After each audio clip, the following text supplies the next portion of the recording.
Hello everyone, my name is Bjorn Valentine, and I hope you're having a dandy day. Recently I made a post on Amino asking a couple questions on to what should be my next video. And the number one voted one that I put up was why I hide being a part of the fandom. And I feel like this question comes up a lot with how people feel like they should keep this type of thing to themselves. It does come off as very weird as some people from the outside may look at it. But for those who are part of the fandom, they all know it's a very healthy experience for the most part. Yes, there are bad aspects to it, and that's unfortunately what is mainly shown in news media. Hence why a lot of people hide it. But you're wondering as to why I hide it. Now, I have a list of reasons why I compiled on my phone, so I'm just going to read them off my phone. 1. Work. The workplace does not need to know anything about my personal life. That is something I wish to keep to myself. You don't need to know about me and being a part of the fandom. That is my own personal thing.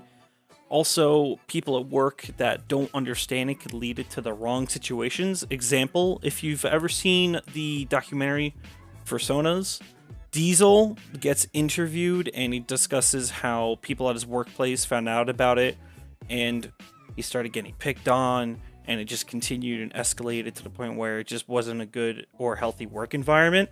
And as someone who grew up being bullied a lot, just more verbal and mental abuse is just something I don't want to deal with anymore, especially being in my 20s. Plus, some people may look at being a part of the fandom as something that can hinder work somehow. Like how people think that having a tattoo hinders somebody as well, which I still find to be absolutely ridiculous. 2. My friends. Now, I have a whole bunch of friends that I've made in the fandom. Some of them are now some of my best friends, but of course I had friends before the fandom, and some of them have found out in different ways. Some wish that they didn't find out the ways that they did, but they did.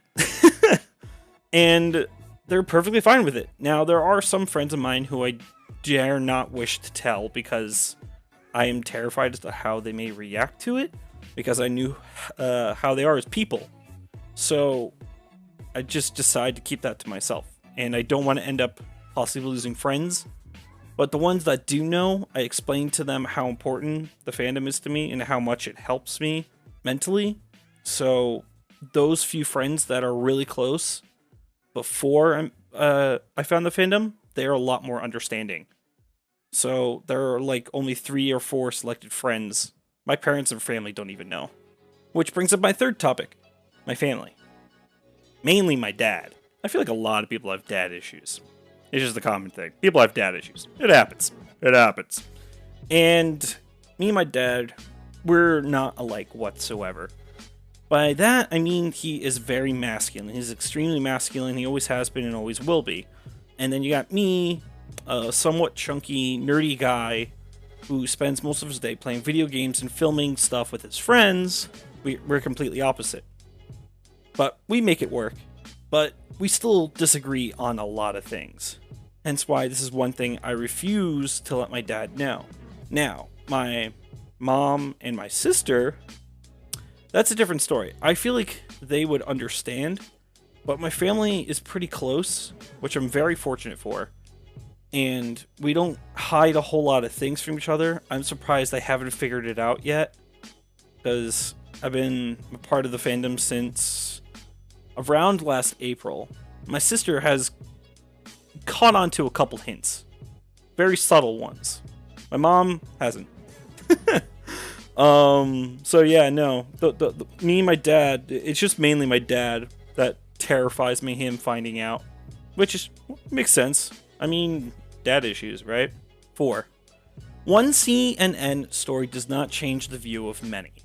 Now, for those who know, there was that recent CNN documentary that came out. It was like a 45-minute long. They had interviews and it was fantastically done.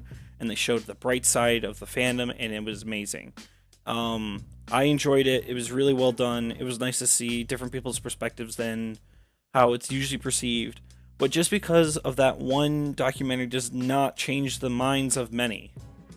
As much as we want it to, it doesn't mean that it would. Those were the 4 main ones. I had a 5th one for taking verbal abuse anymore, but I already touched upon that. But even though I hide it, I'm still very proud of it. And I actually have a couple stuff I wrote down about it too.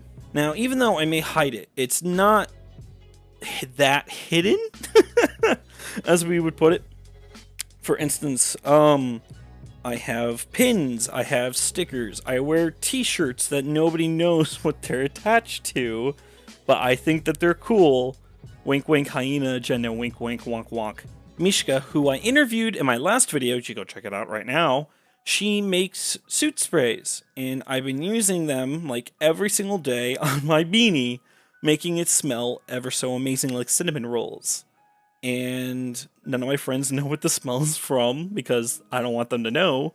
But I go like, yep, I have a friend who makes sprays that are disinfectants that smell amazing.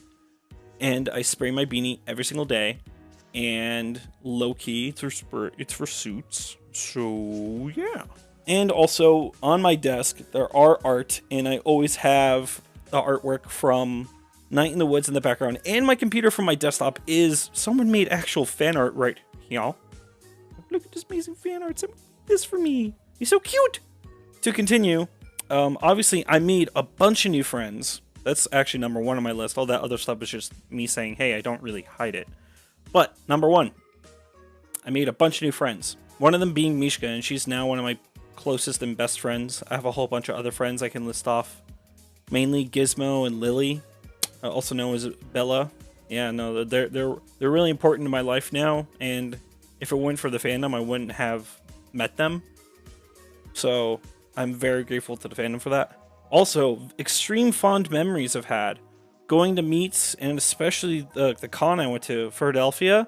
That was amazing. It was life-changing. There were some aspects to it that, of course, I could have done without. No con is perfect.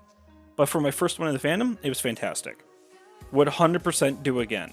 And 3, so many opportunities for more stories to come just because of it being a part of the fandom. I look forward to the future that I'm going to be having with all these amazing people I keep meeting.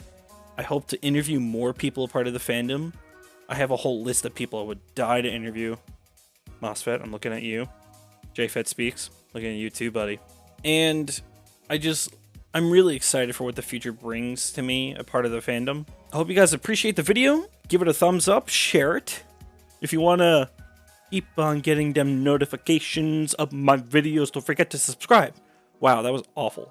And you can always hit that bell, because that's when you get the real notifications. Alright guys, I hope you have a dandy day, afternoon, and night. See you guys later.